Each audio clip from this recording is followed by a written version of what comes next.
The candle had burned every single night for 365 days, and not once had it brought back the man she had lit it for. Alma Garrison stood at the kitchen window of her small clapboard house on the edge of Redemption, Texas, in the autumn of 1878, and she pressed her fingertips against the cool glass as if she could feel the darkness beyond pushing back. The flame guttered slightly in the draft that crept beneath the window frame, and she watched it steady itself with the kind of stubborn persistence she recognized in her own chest. She had buried Thomas Garrison 14 months ago, out on the low hill behind the property where the mesquite trees grew in a crooked line, and she had placed the first candle on the sill the night of his funeral because the dark felt too absolute without it. She had told herself it was for him, a beacon, a welcome, just in case whatever came after this life allowed a soul to find his way back to the place he had loved. She knew, of course, that souls did not come back.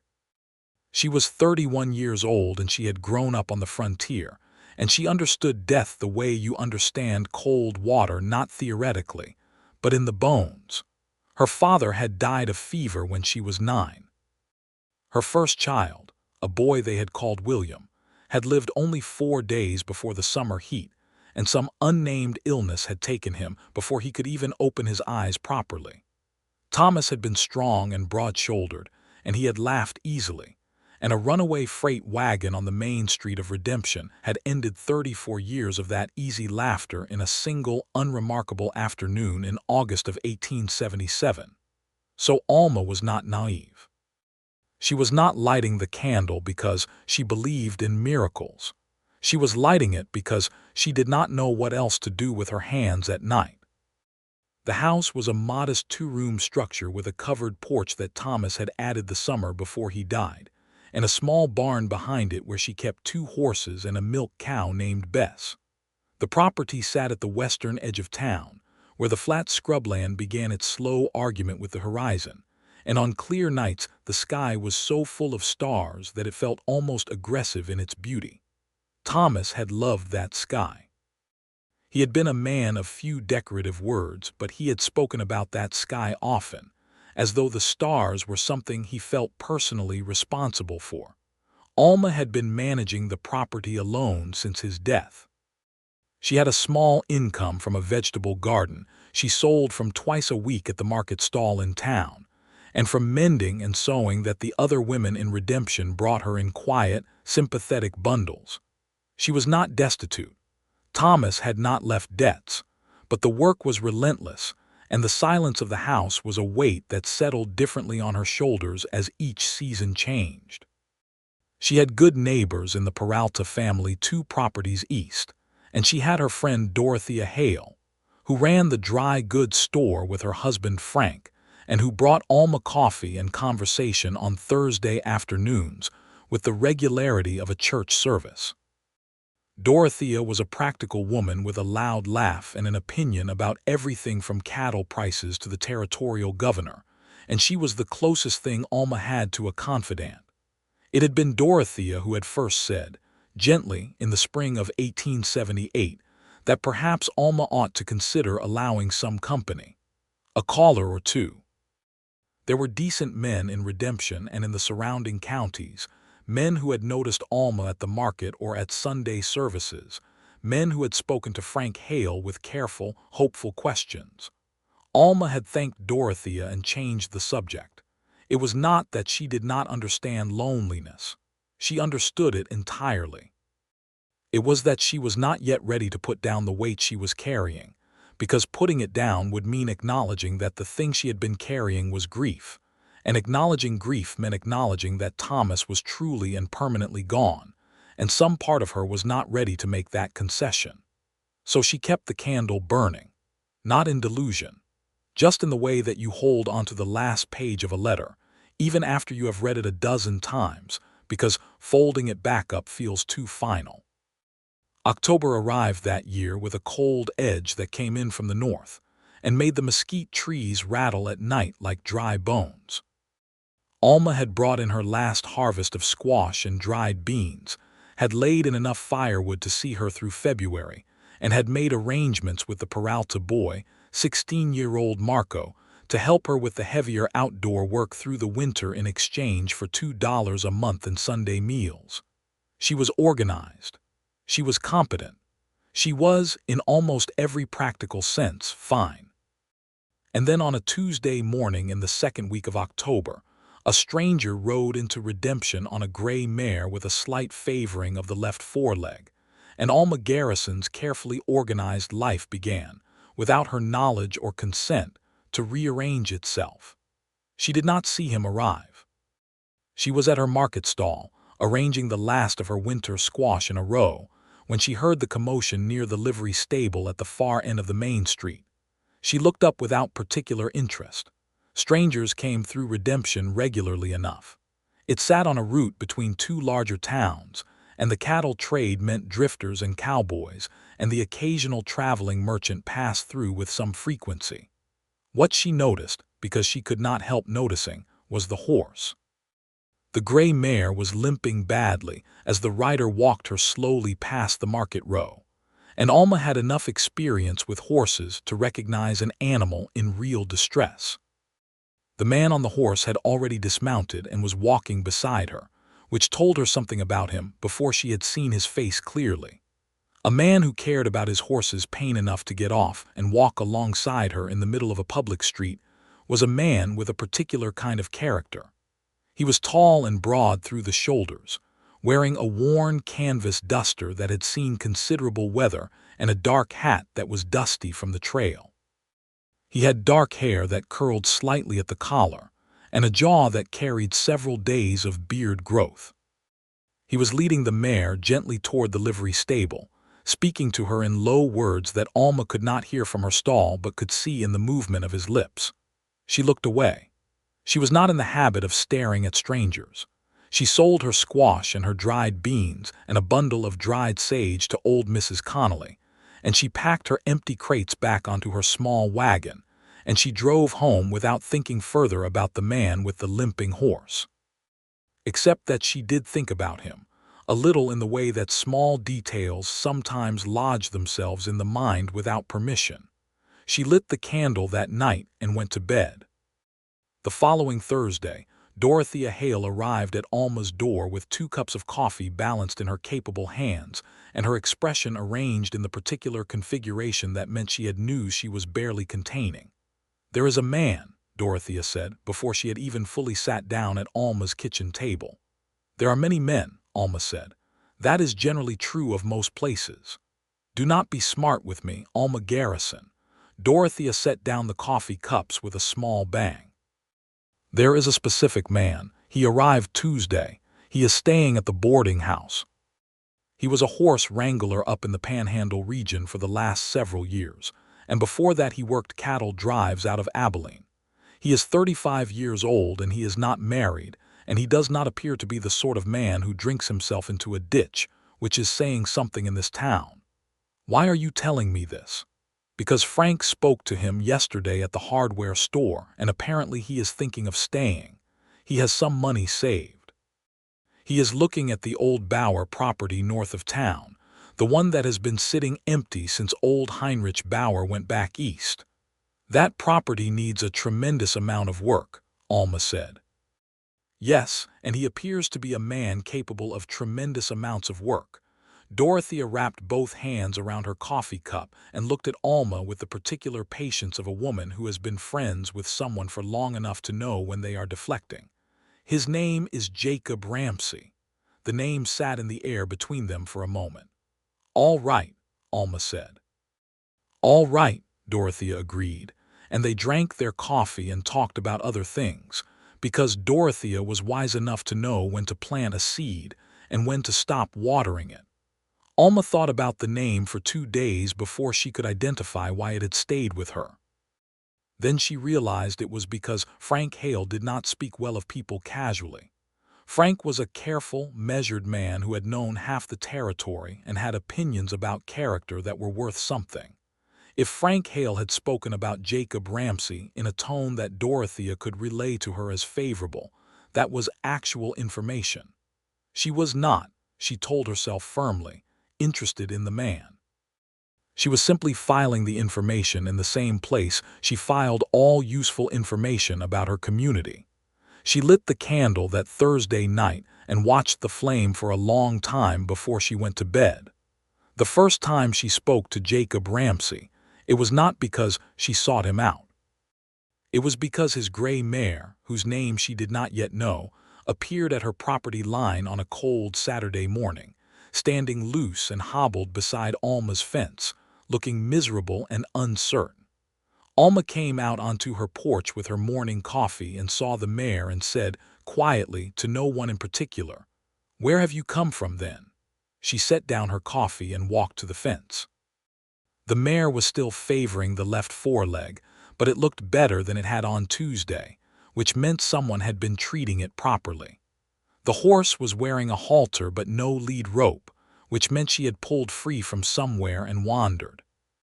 Alma opened the fence gate, not because she intended to keep the horse, but because it seemed unkind to leave her standing in the cold outside it.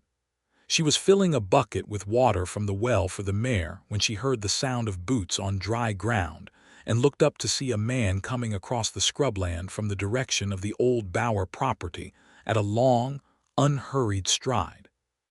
He was wearing the same canvas duster, though it was open in the front this time, and he had clearly been working because there were sawdust flecks on his shirt, and his hat was pushed back on his head in the way men pushed it when they were hot despite the cold air. He was holding a length of lead rope in one hand.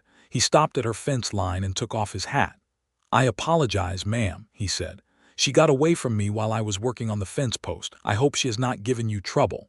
His voice was low and even with the particular flatness of accent that came from years of moving through different parts of the territory. There was something careful about how he held himself, she noticed. Not stiff, just deliberate. "No trouble," Alma said. She seemed thirsty. He looked at the bucket she was holding out to the mare, and something in his expression shifted just slightly. "That was kind of you." "She was not the one who let the fence go," Alma said. He almost smiled. She could see it at the corners of his mouth, held back with the same deliberateness that characterized everything else about him. "No, that was me. I am Jacob Ramsey. I am working on the property north of here." "I know who you are," Alma said, and then felt mildly embarrassed about the directness of it. "This is a small town. I am Alma Garrison." "I know who you are as well," he said, with the same directness, and somehow it sounded less embarrassing when he said it. They stood on either side of her fence with his gray mare drinking water between them, and the October wind moved the dry grass in a slow wave across the open land, and Alma thought with some surprise that she could not remember the last time she had been comfortable in silence with a person she had only just met. "How is her leg?" she asked, because it was a practical question and she was a practical woman. "Better," he said. "She stepped into a hidden gopher hole 2 days out from Lubbock. Nothing broken. Just bruised and swollen. She is stubborn enough to have walked the rest of the way on it, which did not help. What is her name?" He paused, and something in the pause suggested he found the question slightly unexpected. "Pearl." Alma looked at the gray mare and privately thought that Pearl was an entirely suitable name. "She looks like a pearl," she said. He did smile then, a real one, brief and a little surprised. "That is what I thought when I bought her." He put his hat back on. "I will get her out of your yard, Mrs. Garrison. I am sorry for the interruption." "It was not an interruption," she said. "I was just getting water." She handed Pearl's lead rope through the fence when he reached for it, and their fingers did not touch. But the proximity of the exchange was something she was aware of in a way she had not expected to be. He led the mare back across the scrubland toward the Bower property, and Alma watched him go for a moment before she turned back to the well. She went inside and finished her coffee and told herself that she had been entirely sensible and that the small warmth in her chest was nothing more than the coffee. She was not entirely convinced. The weeks that followed brought him closer to her orbit in the gradual, unremarkable way that frontier proximity always worked. The old Bower property was close enough that she could see the smoke from the chimney on clear mornings, and she sometimes heard the distant sound of hammering or the ring of an axe against wood in the afternoons. He was repairing the place with a thoroughness that people in town noted and approved of. The roof was reshingled before the first real cold hit. The broken porch boards were replaced. The fence lines that had gone ragged in old Bower's last years were reset and restrung with new wire. She saw him at Sunday services, where he sat in the third pew on the left side and paid attention to the sermon in the way that suggested he was actually listening rather than simply performing the attendance. He nodded to her when she arrived, which was the appropriate frontier greeting between neighbors, and she nodded back, which was the appropriate frontier response. She saw him at Frank Hale's dry goods store one afternoon when she was buying flour and salt, and he was buying nails and paint, and the particular brand of pipe tobacco that came in the flat tins. They spoke for perhaps 8 minutes about the severity of the coming winter, as predicted by the old-timers in town, and the thickness of the wild animal coats, which was the frontier method of weather forecasting, and she found herself walking home afterward with the distinct sensation that 8 minutes had passed approximately twice as fast as 8 minutes usually did. She lit the candle that night and stood at the window for longer than usual. "Thomas," she thought, "I am not forgetting you. I want you to know that I am not forgetting you." The candle flame did not respond, which was, of course, what she expected. But something had shifted, and she was honest enough with herself to acknowledge it. It was Dorothea who pushed things forward, as Dorothea generally did in matters of this kind, though she was subtle about it in her own blunt way. She mentioned to Frank that Alma's barn needed some attention to the hayloft ladder before winter, knowing that Frank would mention it to Jacob Ramsey in the ordinary course of conversation. She mentioned to Alma that the Bower property's kitchen garden was a total disaster, and that whoever had let it go to ruin ought to be ashamed of themselves, knowing that Alma would feel the reflexive urge of a competent gardener to offer advice. None of this was deception, exactly. It was simply the application of social engineering by a woman who had spent 30 years watching people fail to do what they clearly should do, and had decided to stop being a passive observer. The barn ladder came first. Jacob appeared at Alma's door on a Saturday morning in early November with his hat in his hands and a slightly uncomfortable expression that she found, to her own surprise, endearing. "Frank Hale mentioned you might have a ladder that needed attention before winter," he said. "I have the tools and the time, if you would like the help." She could have said she had asked Marco Peralta to look at it. She had technically mentioned it to Marco, though Marco had not yet gotten around to it. She could have said she managed her own property perfectly well, which was also technically true. She said, "The hayloft ladder has been worrying me since September. I would appreciate the help."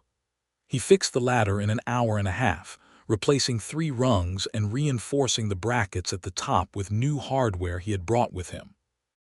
He was methodical about it, checking each step twice before moving on, and she found herself coming out of the kitchen twice during the process with the excuse of checking on Bess and her horses, just to watch him work. There was something settling about the way he moved through a task, nothing wasted, nothing hurried. She made coffee when he was done because it was the correct and hospitable thing to do, and they sat on her porch in the cold November air with the coffee steaming between them, and he told her about the Bower property and what he intended to make of it. He wanted horses. A small breeding operation, nothing ambitious, but something sustainable. He had spent years working other people's horses, and he had ideas about what made a good working animal that he had been waiting for the right land to test. She told him about her garden, about what grew well in this particular soil, and what the frost patterns were like in this valley. She told him which of the other properties raised good vegetable crops and which struggled, and why she believed the soil composition made the difference. She told him about the irrigation ditch that old Mr. Peralta had helped Thomas dig the second spring after they had moved to the property, and how it had changed the productivity of the whole back section. He listened the way she had noticed. He did everything with complete attention, not filling the spaces where she paused with his own voice, not directing the conversation toward himself. It was the rarest kind of listening, and she was not accustomed to it. When he left, he said he would come by the following weekend if there were any other tasks she needed done before the hard cold set in, and he said it in a matter-of-fact way that made it sound like a simple neighborly arrangement rather than anything fraught, and she said that would be fine, and they both pretended that was all it was. She stood on the porch and watched him walk back across the scrubland, Pearl moving slowly beside him on a lead, the gray mare's leg fully healed now and her step even and strong. The afternoon light was going amber and long across the flat land, catching the dry grass and turning it to gold, and Alma stood in it and felt something she had not felt in a very long time. Not happiness exactly, something quieter than happiness, the possibility of it. She went inside and looked at the candle on the sill and for the first time felt something complicated about it. She lit it anyway because she was not yet ready not to. But her hands were not quite steady when she set it in its place. Jacob came back the following Saturday and the one after that, and by the third visit it had stopped being a pretense of tasks and had become simply a visit, which they both acknowledged by tacit agreement somewhere around the middle of the second cup of coffee on that third Saturday. He brought her a small jar of honey from a hive he had found on the eastern edge of the Bower property, wild bees that had colonized a hollow post oak, left in peace for years because old Bower had not had the patience for them. Jacob had, apparently, the patience for them. He had learned bees in his youth from his grandmother in Missouri, he said, and the knowledge had stayed in his hands even after everything else from that time had receded. She asked about his family with the careful tact of someone who understood that frontier people often had complicated histories with family. He told her simply, and without excessive weight, that his father had died when he was 12, that his mother had died of pneumonia when he was 22, that he had a sister in Kansas City who wrote him letters. He answered as faithfully as the male roots allowed. He had been married once briefly when he was 26 to a woman named Clara who had died of childbed fever along with the child, a daughter who had not lived long enough to be named. He told her this the way you tell someone something true when you have decided to trust them, not reaching for sympathy, not minimizing, just setting it down in the space between you and leaving it there. "I am sorry," Alma said. "It was 9 years ago," he said. "I am sorry too, but 9 years changes things." She understood that in the particular way that only people who have carried grief for a long time understand it. The grief does not leave, but 9 years changes how much room it takes up. She told him about Thomas then, not everything, not all at once, but the shape of it. How they had come to redemption from Central Texas, when Thomas had seen an opportunity in the land prices. How they had built the house together that first summer. How she had lost William. And how Thomas had sat on the floor of this kitchen for 3 days after the burial, not eating and not sleeping and not speaking. And how when he had finally stood up he had been different, quieter. And how she had loved that quieter version of him as much as she had loved the louder one. She told him about the freight wagon and how she had been 50 yards away when it happened, too far to help, close enough to see. Jacob did not say anything for a long time after she finished. Then he said, "That is a brutal thing to have seen." "Yes," she said, "it was." The simplicity of that exchange felt more comforting than anything more elaborate could have been. He went home that afternoon in the deepening cold of a November dusk, and Alma stood at the kitchen window and watched the last light leave the sky and realized, with a clarity that was both startling and strangely calm, that she was falling in love with Jacob Ramsey. She was not at peace with this realization. She was not afraid of it exactly, but it unsettled her in the way that any significant thing is unsettling when it arrives before you feel entirely ready. She stood at the window for a long time. Then she lit the candle. She looked at the small flame and thought about Thomas, about his easy laugh in his hands, and the way he had spoken about the stars. She thought about what he would have said if he could have known. Thomas had been a generous man in the way that truly secure people are generous. He had not been jealous. He had not been possessive. He had been a man who loved the people he loved and wanted them to be well, and she believed, as well as she could believe anything she could not verify, that he would not want her to stand at this window with a candle forever. She put her hand against the window glass, the same gesture she made every night, and she whispered, "I am not forgetting you, but I think I have to start living forward." The flame held steady. She was not sure what she had expected. She went to bed and slept more deeply than she had in months. The candle, she noticed in the morning, had burned completely down. She would need a new one.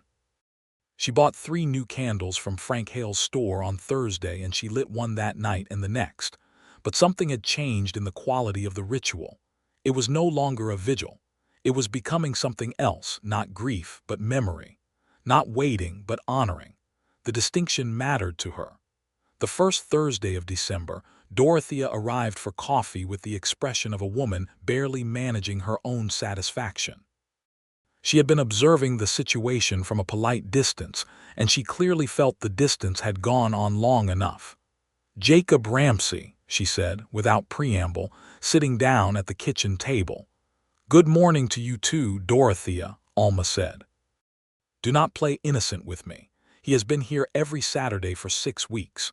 Marco Peralta has told his mother has told half the town, and Pastor Green mentioned obliquely in last Sunday's sermon that the Lord rewards those who do not remain alone excessively long, and I believe he was looking at you when he said it." "Pastor Green was looking at the Hendricks boy," Alma said. "The one who drinks. He was looking at both of you, very democratically." Dorothea wrapped her hands around her coffee. "Tell me what is happening." Alma was quiet for a moment. Then she said, "I think I am in love with him." Dorothea was silent for 3 full seconds, which for Dorothea was the equivalent of a long dramatic pause. Then she said, "Thank the Lord above. I have not told him." "Obviously you have not told him. You would not be sitting here looking like a person with a secret if you had told him." Dorothea leaned forward. "What is stopping you?" Alma turned her coffee cup between her palms. "The candle," she said. Dorothea frowned. "The candle on the sill. I have lit a candle for Thomas every night for over a year. I started because I did not know how else to grieve, and I kept doing it because stopping felt like abandonment. And now I am sitting here telling you that I have feelings for another man, and I have not yet stopped lighting it, which means I am in some way still performing loyalty to a man who has been dead for 14 months. And that is," she paused, "that is unfair to Jacob. If I am going to let someone in, I have to actually let them in. And I cannot do that while I am standing at the window every night calling for someone else." Dorothea was quiet for a moment, which was unusual enough that Alma looked up. "Alma," she said, gently for once, "lighting a candle for Thomas is not a betrayal of Jacob Ramsey, and letting Jacob Ramsey in is not a betrayal of Thomas. You are allowed to carry more than one thing at a time." Alma looked at her. "When did you become wise?" "I have always been wise," Dorothea said. "You have been too busy being stubborn to notice." The matter of Jacob's feelings was clarified on a Sunday afternoon in the middle of December, in a way that was entirely accidental and therefore felt more honest than anything carefully arranged could have been. He had come over after the Sunday service, which had become a pattern without either of them formally agreeing to it, and they were walking the property line together, because she had mentioned that she thought a section of her fence might be weakening on the south side, and he had said he would look at it. The day was cold and clear, with a sky the color of pale blue glass and a wind that came in from the north with honest intent. They were walking side by side along the fence when she caught her boot on a root and stumbled, and he caught her arm without thinking, and for a moment she was standing with his hand on her arm, and his face very close to hers, and the cold air between them. He let go immediately, stepped back, but he looked at her with an expression that he clearly had not entirely prepared, an expression that was open in a way his expressions did not usually permit themselves to be, and she saw in it what she had been wondering about since October. "Alma," he said, and then stopped. "Yes," she said, because it was simpler than pretending she had not seen what she had just seen. He looked at her for another moment. "I do not wish to overstep." "You have not overstepped. I am aware that you have been." He paused, searching for the right language. "I know that grief does not follow a schedule. I know you have been carrying something heavy, and I do not want to press you before you are ready." The December wind moved through the dry grass, and the mesquite trees rattled their thin branches, and the sky was that absolute, merciless blue. "Jacob," she said, "I lit a candle for Thomas every night for a year because I did not know how to be in the world without it. I still light it most nights, not because I am waiting for him. Because I am trying to find a way to carry him that does not prevent me from walking forward." She looked at him steadily. "I am ready to walk forward." He was quiet for a long moment. Then he said, "That is," and he stopped again, and she thought with a sudden tenderness that this careful, deliberate man was undone by this and did not know what to do with being undone. "It is all right to not have a sentence ready," she said. He looked at her, and the almost smile came back, but it was not held back this time. "I have thought about you considerably since October," he said. "Since longer than October, if I am being completely honest. Since the morning Pearl came into your yard and you had a bucket of water ready for her before I had even introduced myself." "She was thirsty," Alma said. "You did not have to care about that," he said. "But you did." The wind moved between them, and she was aware of the distance of 6 inches between her arm and his, and aware of it in the way you are aware of something you are choosing not to cross. "I would like to court you properly," he said, "if you are willing." The formality of it, the deliberate, careful, frontier formality of a man asking permission in plain words, was something that reached her in a place she had not known was accessible anymore. "I am willing," she said. They stood in the cold afternoon light, and he took her hand, not the way he had caught her arm.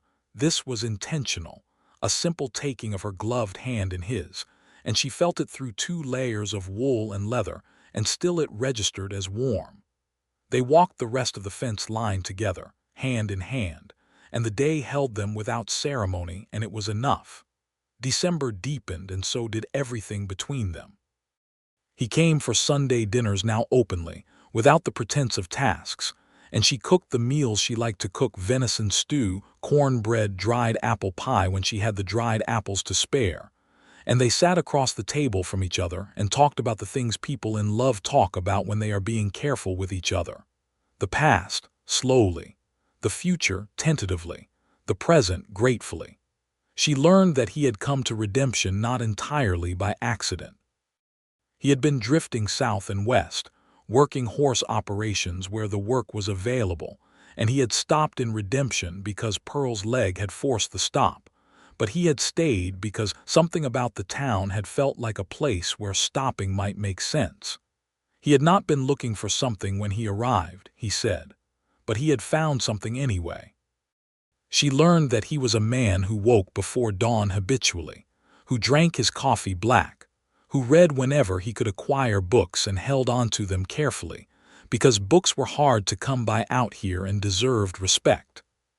She learned that he had a scar on his left hand from a knife accident when he was 19 that he described with a self-deprecating humor that made her laugh. She learned that he played the harmonica, not beautifully, he said, but honestly, and one evening in late December he played for her on the porch in the cold, a slow, simple tune she did not recognize, and the sound of it in the cold night air was one of the most quietly beautiful things she had experienced since she could not remember. She told him things too. She told him about the vegetable garden and the years of learning what this particular land wanted from her and what it was willing to give. She told him about the irrigation ditch and how proud Thomas had been the first summer it worked properly. She told him about William, the child they had lost, how she had held him for 4 days, and how those 4 days were at once the most painful and the most sacred of her life. She told him about her father who had died when she was 9, and how the memory of his voice had become vague in a way that frightened her. He listened, and he remembered. She found that he referenced these things she had told him in subsequent conversations, not in a heavy or performative way, just in the offhand way of someone who had actually absorbed what they had been told and carried it with them. It was, she realized, the most intimate thing about him. He paid attention. On Christmas morning, he came to her door with a paper-wrapped package and the expression of a man who was not entirely certain the gift was appropriate. Inside the package was a small journal with a dark blue cover, purchased from the stationers in the next town over, he admitted, when he had ridden over there last month for supplies. "I thought," he said, slightly awkwardly, "that you speak about things in a way that I thought you might like a place to write things down." She held the journal and looked at him standing in her doorway on Christmas morning and felt something so large and warm it was almost uncomfortable. "Jacob," she said, "if it is not the right thing, it is exactly the right thing," she said. "Come inside. I have made cinnamon rolls." She gave him the pair of riding gloves she had been stitching for 3 weeks, good leather ones that fit his large hands properly, and he put them on immediately and held them up and said they were the best gloves he had ever owned with a sincerity she did not doubt. They spent Christmas in her kitchen with a fire going and the smell of coffee and cinnamon in the air, and at some point in the afternoon, he took her hand across the table and did not let go of it for a long time, and the quality of that afternoon was something she knew she would remember clearly for the rest of her life. That evening, after he had gone, she lit the candle on the sill. She sat at the kitchen table with the new blue journal open in front of her, and she wrote Thomas a letter. Not a letter she would send anywhere, just words set down on paper because she was a woman who believed in honoring things properly. She wrote, "Thomas, I am well. I am more than well, I think. I have met a man who is good the way you were good, not identical, but made of the same material. A man who listens and who works hard and who treats his horse with kindness. I believe you would have liked him, which is not something I say easily or lightly. I want you to know that nothing I feel for him diminishes what I felt for you. I think love does not diminish when it grows. I think it only grows." She closed the journal and sat for a moment with her hands on the cover. Then she did something she had not planned to do. She got up and she blew out the candle, not in anger, not in finality. Just in the way you set down a thing you have been holding when you are ready to use your hands for something else. She did not feel the guilt she had been bracing for. She felt, instead, the kind of peace that comes from having done something true. She went to bed without the candle and she slept. January brought the hard cold that the old-timers had predicted, and with it came the particular intimacy of frontier winter. The way the cold forces people indoors, the way warmth becomes something you share or you lose, the way two people who have been properly dancing around each other are pushed by practical circumstance into closer proximity. Pearl's water trough froze 3 mornings running, and Jacob came over on the 3rd morning with a pick to break the ice and found Alma already there with an axe, and they both looked at each other for a moment with the involuntary comedy of it before they laughed together in the cold air, their breath making clouds, and he took the axe from her and said he had the matter well in hand, and she went inside to make breakfast and set an extra plate without being asked. He ate breakfast at her kitchen table, and they talked about whether the cold snap would break by the end of the week, and she refilled his coffee without asking because she already knew he took a second cup, and he noticed that she had done it and looked at her with an expression that was so warm and unguarded that she had to look down at her own cup to manage the feeling it produced in her. It was January, and they had known each other properly for 3 months, and she was more certain of her feelings than she had been uncertain of almost anything in her adult life. He asked her to walk with him one afternoon in the 3rd week of January, when the cold had lifted to something merely brisk rather than hostile, and they walked the trail between her property and the Bower land that they had worn smooth between them over the months. The land was winter-bare and beautiful in the way that stripped things are beautiful, the bone structure showing through, the essential shape of it.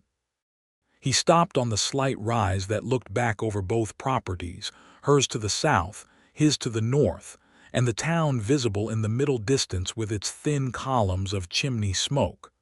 "I want to say something to you," he said. "All right," she said. He turned to look at her, and whatever hesitation or carefulness he normally kept as a buffer had been removed. He looked at her directly and completely. "I love you, Alma," he said. "I have been aware of it for some time, and I wanted to say it plainly, without circumstance, because I think you are a woman who prefers plain things." The January wind moved through the dry grass, and the town's chimneys kept their smoke, and the sky was a pale and enormous blue above them. "I love you, Jacob," she said. "I have been aware of it for some time, too." He took both her hands and held them, and the leather of his new Christmas gloves was warm against her cold fingers, and he looked at her in the way he had been looking at her since October, but which now had no restraint in it at all, no careful management, just all of it, freely given. He kissed her then, a first kiss that was gentle and certain, and not at all tentative, the kiss of a man who knew what he wanted and had the patience to wait for the right time and the conviction to act when it arrived. She kissed him back in the way you do when you have been hoping for something and it arrives, and it is better than the hoping. The winter land held them, bare and cold and vast and indifferent in the way of all wild landscapes, and within it they were small and warm and entirely sufficient. February came with a thaw that was premature enough to be distrusted by everyone who had lived through a Texas winter, and the thaw brought with it a secondary problem that Alma had not anticipated. Her property's south fence did give way, after all, and 3 of her neighbor Ed Chambers's cattle pushed through in the night and got into her vegetable preparation beds and made a considerable mess of the things she had planted for early spring growth. She was, to put it mildly, not pleased. Ed Chambers was a man she had never had much use for, not because he was cruel or dishonest, but because he was the particular breed of careless man who treated the consequences of his carelessness as other people's problems. He came by that afternoon when she went to his door to report the damage, and he looked at the broken fence and the ruined beds with the expression of a man calculating whether an apology would be required. "Well," he said, "a fence that old was going to go eventually." The fence, Alma said with a precision that could have cut glass, was not old. It was sound. What it was not was reinforced against 3 full-grown cattle deciding to lean against it at midnight. "I am sorry for the trouble," he said, in the tone that meant he was sorry the conversation was happening but not particularly sorry about the trouble. She was in the middle of a second, more pointed response when she heard boots on the ground behind her and turned to find Jacob standing at her fence line, hat in hand, with an expression of neutral calm that she recognized as a man choosing not to escalate. "Ed," he said pleasantly. "Ramsey," Chambers said, with slightly less confidence. Jacob looked at the fence and the broken beds with the same calm thoroughness he applied to everything. Then he looked at Chambers and said, "That south section will need to be replaced, and the beds will need new soil worked in before spring planting. I think it would be reasonable for you to contribute some labor toward that, since the cattle were yours." It was not phrased as a threat. It was phrased as a statement of reasonable fairness by a large, calm, capable man, and the effect was considerable.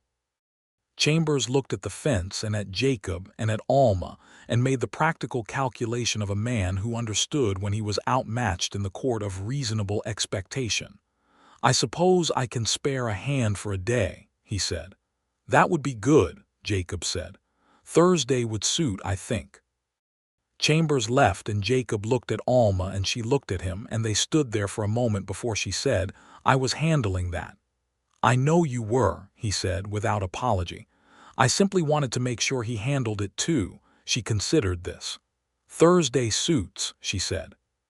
The south fence was repaired on Thursday with Chambers's hand and Jacob and Marco Peralta all working together, and the beds were refreshed with good compost and new soil, and Alma made a large pot of stew for the workers at midday and served it on the porch. And afterward Chambers was notably more respectful in his interactions with her for the remainder of the year, which she attributed to a combination of Jacob's calm presence and the quality of the stew. Spring arrived the way springs do in that country, all at once and with conviction. The mesquite trees went from bare to full in what felt like 3 days. The garden came up with the urgency of things that have been waiting under cold ground, and Alma was busy from early light to dusk with planting and tending, a busyness she loved because it was hers, and because it showed results. Jacob had his own spring work, the most important being the first 3 horses he had acquired for his breeding operation, 2 mares from a ranch up near Amarillo, and a young stallion with good lines that he had purchased at the spring auction in the county seat. He talked about these horses the way Thomas had talked about the stars, with the combination of pride and reverence that suggested they were more than just animals to him, more than just business. He brought her to the Bauer property, his property now. She had to remember to think of it that way one April morning to see the mares, and she leaned on the new fence rail he had built and watched the horses move in the morning light, and felt that mixture of joy and emotion that beautiful things produce in people who have been paying attention to life. "The chestnut is going to foal in June," he said, coming to lean on the rail beside her. "I think the foal will be good. The lines are right." "What will you name her?" Alma asked. "If it is a her." "I have not decided yet," he said. "I usually wait until I see them." She looked at the chestnut mare moving in the morning light and thought that this was exactly right, that you could not name something until you knew what it was. He asked her to marry him on the 1st of May, under the mesquite trees on the low hill behind her property, where Thomas was buried. She had not expected him to choose that place, and she was profoundly moved by the fact that he had. He had come to her that morning and said simply that there was something he wanted to ask her, and that he wanted to ask it in the right place, and he had taken her hand and walked her up the low hill to the grave, where the mesquite trees made their crooked line, and the early May light came through the new leaves in thin, gold lines. He stood for a moment by the grave marker, the simple stone she had chosen, Thomas Garrison, 1843–1877, beloved, and he removed his hat, and there was something in the gesture that made her chest ache with love for this man who understood, without being told, how to honor what came before. Then he turned to her and said, "Alma, I have been more certain of fewer things in my life than I am certain of this. I want to be your husband. I want to build a life here with you on this land, and I want to do it knowing that we carry everything we have carried with us, both of us, and that it is all welcome." He paused. "Will you marry me?" She was crying before he had finished, which was not what she had planned, but which was, she decided, entirely appropriate. "Yes," she said. "Jacob, yes." He put his hat back on and took her face in his large, careful hands and kissed her forehead, and then her mouth, and the mesquite trees rattled their new leaves softly around them, and the May morning went gold and warm over the hill. They walked back down to the house together, and she made coffee, and they sat at the kitchen table and made the practical plans that people in love on the frontier make. When, how, who would perform the ceremony? They decided on June, at the end of the month, with Pastor Green at the small white church in Redemption. Dorothea Hale would stand up for her. Jacob asked Frank Hale to stand up for him, which Frank accepted with a warmth that suggested he had been waiting to be asked. Dorothea, when informed, did not say, "I told you so," because she was a woman with more grace than she was always given credit for. She did, however, allow herself a smile of such comprehensive satisfaction that it communicated the same information without requiring words. The weeks between the proposal and the wedding were busy in the practical way of all frontier preparations, but they were also something else, a kind of golden, particular time that Alma knew even as she was living it was going to be one of those sections of life you return to in memory with something close to disbelief at how sweet it was. He came every day now, not just weekends, not with any pretense of specific purpose, but simply because they had both stopped pretending they preferred to be apart.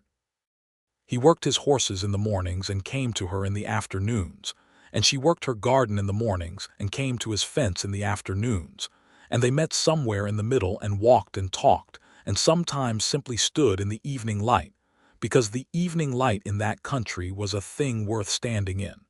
She stopped lighting the candle entirely in May. It happened without a formal decision. She simply did not reach for it one evening because she was sitting on the porch with Jacob watching the last light go out of the sky, and the next evening she didn't reach for it because she was writing in the blue journal, and by the time she noticed that a week had passed without it, it did not feel like a loss. It felt like the completion of something. She had lit the candle for Thomas for a year because grief is long and love is long, and the line between them is not always clear. She had come to the end of the vigil not because she had stopped loving Thomas, but because love, as she had written in the journal that Christmas night, does not diminish when it grows. It only grows. She still kept the candle. She still sometimes set it on the sill when she wanted to feel close to his memory. But it was no longer a vigil. It was a memorial. It was a different fire for a different purpose, and the difference mattered.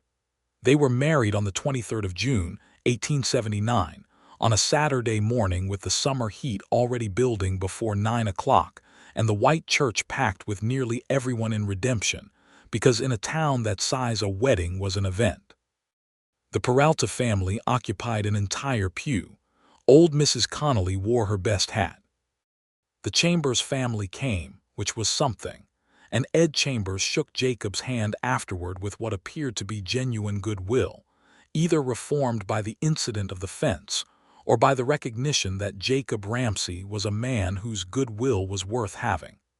Dorothea wept openly and without embarrassment, and then denied having done so. Pastor Green performed the ceremony with the particular warmth he reserved for people he believed were making a decision that was right for them, and for the Lord simultaneously. And when Jacob took Alma's hands at the altar, she looked at him, and he looked at her, and all the winter and the spring and the candle and the grief, and the slow, careful opening of two people who had been closed for a long time was present in that look. And it said more than the vows, though the vows were said clearly and meant completely. He put a simple gold band on her finger, one he had purchased from the jeweler in the county seat on that same trip where he had bought the blue journal, she realized, and the fact of this made her love him in an almost overwhelming way. She was Alma Ramsey now, though she kept Garrison beside it in her daily life because it was the name Thomas had given her, and she saw no reason to stop honoring it. Jacob had no objection to this. Of course he had no objection to this. They moved her belongings to the Bower property, his property, their property, in late June, spending a full week between the two houses so that everything was done carefully. She kept some things at her old house, which they decided not to sell but to rent to a young couple, Henry and Maria Torres, who had come to Redemption that spring from San Antonio and were looking for a place to establish themselves. The rental income would be modest but useful, and there was something that felt right about the house remaining in use, kept warm and lived in. The Bower property was considerably larger than what she had managed alone, and she threw herself into the work of it with an energy that surprised even her. The kitchen garden she built in the first summer was triple the size of her previous one. She expanded it the following spring. She applied to the land what she had learned over years of practice, and the results were gratifying in the particular way that the results of good work always are. The chestnut mare foaled in July, a week later than expected, and produced a healthy colt with good legs and the same chestnut coloring as his mother. Jacob stood in the stall for a long time after, just watching the colt nurse, with the expression of a man who is witnessing the thing he has been working toward and finding that it exceeds what he had imagined. Alma stood at the stall door and watched Jacob watching the colt and thought that this was what love looks like when it settles, not the sharp heat of the early months, though that was present too and remained present, but this. The ability to be in the same moment together, witnessing the same thing, without needing to perform the witnessing for each other. The first year of their marriage was one of those years that is difficult to describe adequately because the good things in it are ordinary, and it is the ordinariness that makes them remarkable. The meals cooked together in the big kitchen of the Bower house. The morning coffee on the porch watching the sun come up over the flat land. The Sunday services followed by long dinners. the evenings when he played the harmonica and she wrote in the blue journal, the conversations that ranged from practical to philosophical to nonsensical, and that she looked forward to with the same anticipation every day. There were hard things too, because there are always hard things. A late summer drought that stressed the garden and required careful management of the water she had. A difficult negotiation with a rancher north of town, who had ideas about the water rights along the creek that ran near their northern boundary, and who required the kind of firm, patient, documented response that took several months to resolve properly. The death of old Mrs. Connolly in September, who had been a fixture of the town for as long as Alma could remember, and whose passing felt like the removal of something irreplaceable from the landscape. And there was the discovery, in October of 1879, exactly 1 year after Jacob had first ridden into redemption, that she was expecting a child. She told him on a Sunday evening, sitting across the table from him with both hands around her coffee cup, and her heart beating in the particular way it beats when you are about to say something that will change everything. He went very still when she told him. She watched his face carefully because she had told him about William and she knew he had lost a child of his own, and she understood that the news of a coming child was for both of them a complicated joy. He looked at her for a long moment with an expression that was entirely open, unguarded in the way he only ever was with her. "Are you well?" he asked. "I am very well," she said. "The doctor in town says everything looks normal." He nodded slowly, processing. Then he reached across the table and took her hands, both of them, and held them firmly. "We will take good care of you," he said. "Both of you. Both of us," she said. He lifted her hands and pressed his lips to her knuckles, and she felt the warmth of it through all the months and all the grief and all the careful, brave business of learning to love again. "Jacob," she said. "Yes," he said against her knuckles. "I am happy," she said. "I want you to know that. I am not afraid, or I am afraid, of course I am, given what has happened before, but underneath the fear, I am the most genuinely happy I have been in a very long time." He looked at her and the candlelight in the kitchen caught the lines of his face and he said, "So am I, Alma. So am I." The pregnancy proceeded with the kind of straightforward normalcy that she was deeply grateful for, given everything. She was tired in the early months, and she was uncomfortable in the later months, but she was well, and the child moved with the vigor of a being who had strong opinions about everything, which Jacob said was entirely appropriate.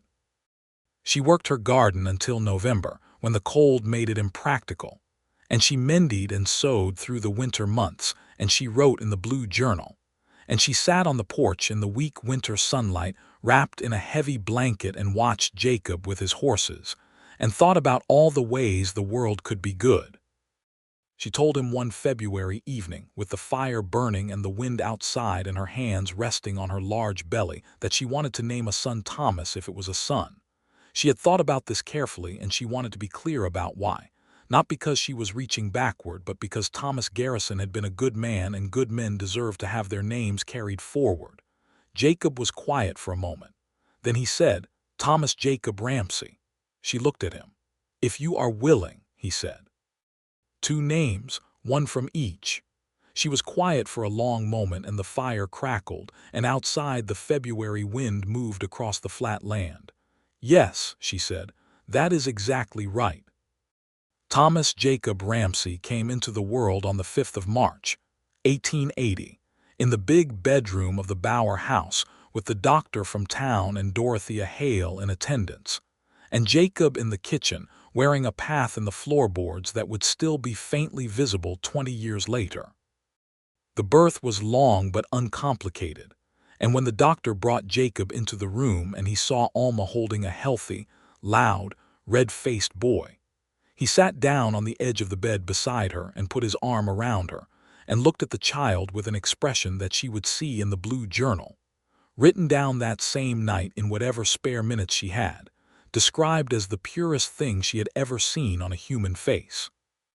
Thomas Jacob Ramsey had dark hair, which would have come from Jacob, and gray eyes, which would darken to brown in the coming months, and an absolute conviction about the necessity of being fed immediately and without delay that he maintained throughout his infancy, and by all accounts would carry with him as a defining characteristic for the rest of his life. Dorothea held him while Alma rested, and then Jacob held him, sitting in the chair by the window with the March light coming in and the baby in the crook of his arm.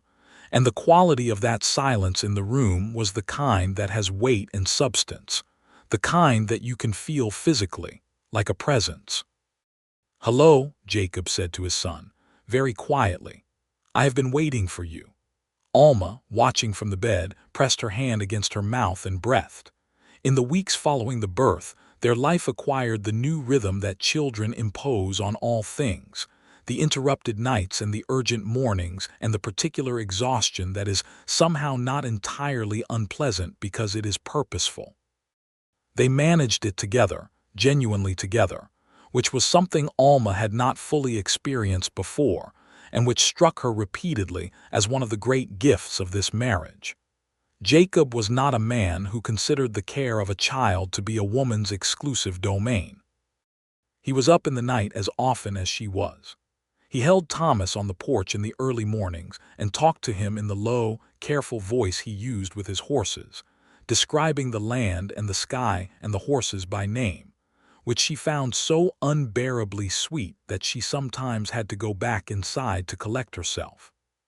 Spring came again, the second spring of their marriage, and the garden was green and the horses were well, and the colt who had been born the previous summer was growing into a strong young animal that Jacob was beginning to work with a quiet, patient focus that Thomas Jacob Ramsey, now a few months old and propped in a basket near the fence, observed with what appeared to be genuine interest.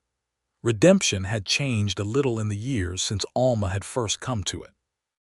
There was a new school that had opened the previous fall, and a telegraph line had come through that connected them to the larger world in ways that still felt slightly miraculous. The railroad was being talked about as a possibility within a few years, which would change the cattle trade and therefore the economy of the whole region. Change was coming, as it always was in the West, and the people who survived it well were the ones who could be rooted enough to keep their ground and flexible enough to adjust when the world required it. Alma had learned to be both, over the years. She thought Jacob was naturally both, the rare kind of person who is deeply grounded without being rigid. In the summer of 1881, the Torres family who rented her old house, Thomas's house, the house she had kept and lit candles in, came to her with the news that they wanted to purchase it outright. Henry Torres had been saving steadily and had enough now for a fair down payment, and he made the offer with the careful dignity of a man who understood what the house had meant to its previous owner and wanted to honor that. Alma and Jacob discussed it that evening after Thomas Jacob had been put to bed, sitting on the porch in the summer dark with the fireflies doing their erratic work in the long grass. "It is your house," Jacob said. "The decision is yours." "It is ours," she said. "Then I will tell you what I think if you want it. I always want it." He was quiet for a moment, choosing his words with the care he always gave to important things.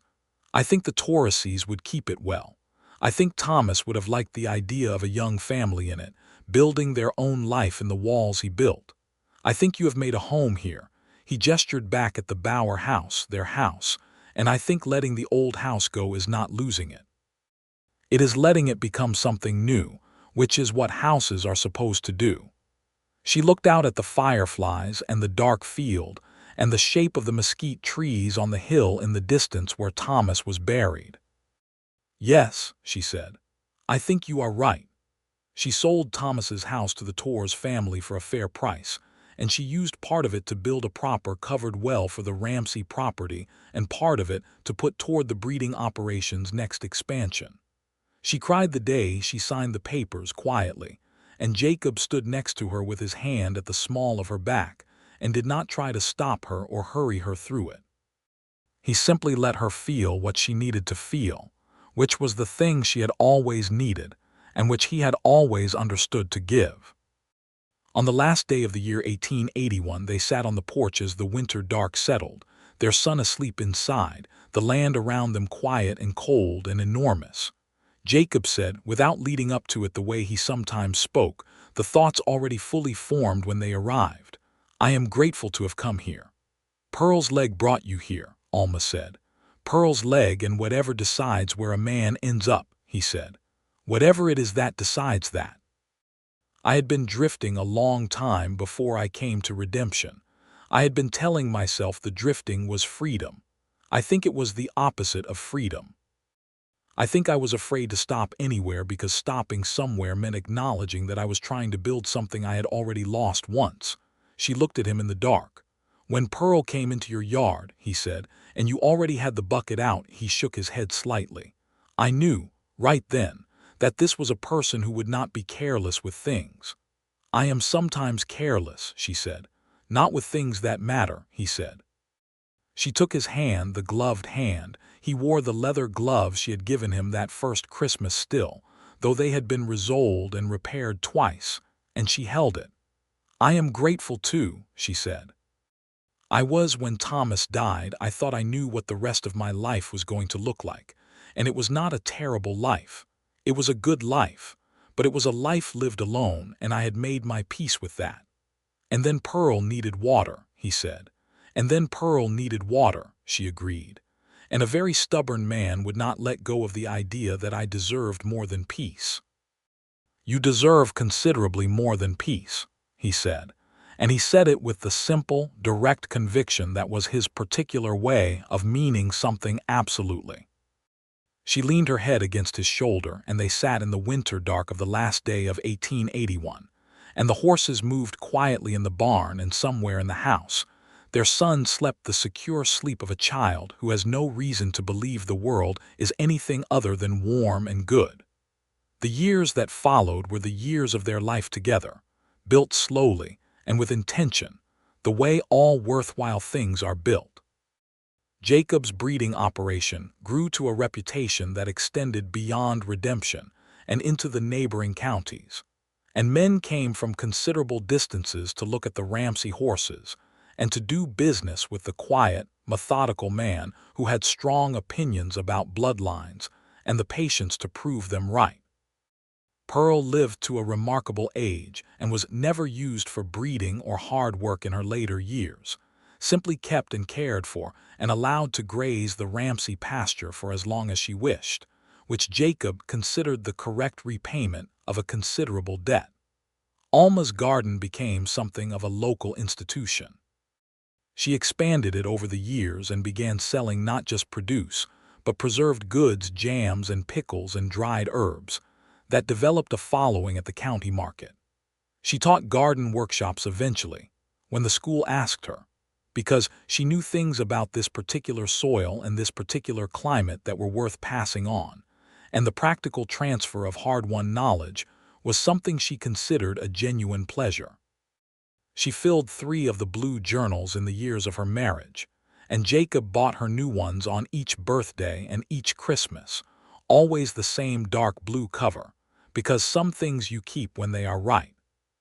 Thomas Jacob Ramsey grew from an opinionated infant into an equally opinionated boy, and then into a young man who had his father's dark hair and careful nature, and his mother's directness, and her particular capacity for attention. He learned horses from Jacob with a natural affinity that made Jacob deeply happy, and he learned the garden from Alma with a less natural but genuine affinity that grew on him in the way that truly worthwhile things often do. He was joined in the fall of 1883 by a sister, Clara Rose Ramsey, whom they named partly for the roses that grew along the east fence that Alma had planted the previous spring, and partly quietly, between the two of them, for the woman Jacob had loved and lost in another life. It seemed right to Alma to give the name back to the world in a form that was alive and loud and full of the future. Clara Rose was, from the beginning, a person of considerable personality and very definite ideas, and she grew into a young woman who could be heard from 3 properties away when she had an opinion she felt strongly about, which was frequently. Thomas Jacob and Clara Rose grew up on the Ramsey property, knowing all its rhythms and routines, knowing the names of all the horses and the names of all the vegetable varieties, and the names of the constellations that Jacob pointed out on clear summer nights from the porch, recalling Thomas Garrison's love of that same sky in a continuation that Alma found quietly miraculous. They knew about Thomas Garrison. Alma made sure of that. She told them about him not with weight or grief but with love, how he had laughed easily and spoken about the stars, and built the covered porch and loved this land and been a man worth knowing. They grew up understanding that their family had more history than the years of their own lives contained, that they were part of a longer story, that love is not a zero-sum equation where one love diminishes another. Thomas Jacob, at 12, asked his mother one evening why she had stopped lighting the candle. She was quiet for a moment, considering how to answer honestly and well. "I lit it for over a year," she said, "because I did not know how to let go of something I loved. And then one day I understood that letting go of grief does not mean letting go of love. They are different things. I stopped the candle when I understood the difference." Thomas Jacob considered this with the serious expression he brought to things he was truly thinking about. "Do you still miss him?" "Yes," she said. "Missing someone is not something you stop doing. You just learn to carry it differently." He nodded slowly in the way he had inherited from Jacob. She went to find Jacob that evening and found him on the porch in the dark with his coffee and his harmonica, not playing, just holding it, looking out at the land. She sat down beside him and he put his arm around her without needing to be asked, and she leaned into the warmth of him. "Thomas Jacob asked me about the candle," she said. "What did you tell him?" "The truth," she said. He nodded. They sat in the warm dark, the harmonica in his hand, the land around them quiet and alive. "Play something," she said. He played the same slow, simple tune he had played the first winter on her porch in the cold. She had never asked what it was called, and he had never said, and the not knowing had become its own kind of intimacy, the tune that belonged to them precisely because it had no other name. The stars came out over the flat Texas land with the thoroughness they always brought, filling the sky from edge to edge until it was almost more light than dark. And Alma Ramsey sat on her porch in the late autumn of 1887 and listened to her husband play and thought about all the distances she had traveled to arrive at this exact moment. She thought about the woman she had been 14 months after Thomas's death, standing at the window in the dark, setting a candle on the sill because she did not know what else to do with her hands. She thought about how the candle had burned every night through the dark of winter and into spring and through the summer and into autumn again, and how she had lit it for Thomas Garrison, her first love, the man she had mourned with her whole self, and how the man who had come was not the one she had lit it for, but how that was not a wrong thing. How it was, in fact, the most right thing. She had not lit the candle for Jacob. She had lit it for loss, and Jacob had come with something else entirely. He had come with Pearl and a bucket of water and an almost smile and the patient, deliberate attention of a man who had been waiting without knowing what he was waiting for. And he had seen in her not a widow keeping vigil but a person keeping herself alive by the only small light she had. And he had walked toward that light the way people walk toward true things. And she had let him in. Not quickly, not without cost. Not without first having to look at the candle and understand what it was and what it was not. But she had let him in, and the life on the other side of that door was the one she was living, here, now, in the autumn dark with the stars and the harmonica and the sound of her children sleeping inside. She leaned her head against Jacob's shoulder. "What are you thinking about?" he asked, the harmonica quiet in his hand. "Everything," she said. "All of it." He pressed his lips to the top of her head, and she felt the warmth of it travel down through all of her. "Good everything or complicated everything?" He asked. "Good everything," she said. "All the good everything." He put the harmonica in his pocket and put his arm around her, and they sat in the dark of the porch with the stars above and the land around them and all the years of the life they had built together spreading backward and forward in every direction. And it was enough. It was more than enough. It was, in the plain and extraordinary way of all the truest things, everything. The candle sat on the windowsill inside the house, unlit, its wick trimmed and waiting. She lit it sometimes still, on the anniversary of Thomas's death, on the birthday of the son she had lost, on nights when memory came in stronger than usual, but she lit it now the way you light a memorial and not a vigil. She lit it in honor and not in waiting, and every night, whether the candle burned or not, the house on the Ramsey property was full of light. The firelight in the hearth, the lamp on the kitchen table, the sound of Jacob's harmonica and their children's voices, and the life that had grown up around and through and out of grief like the garden grew out of the winter ground, stubborn and persistent and astonishingly alive.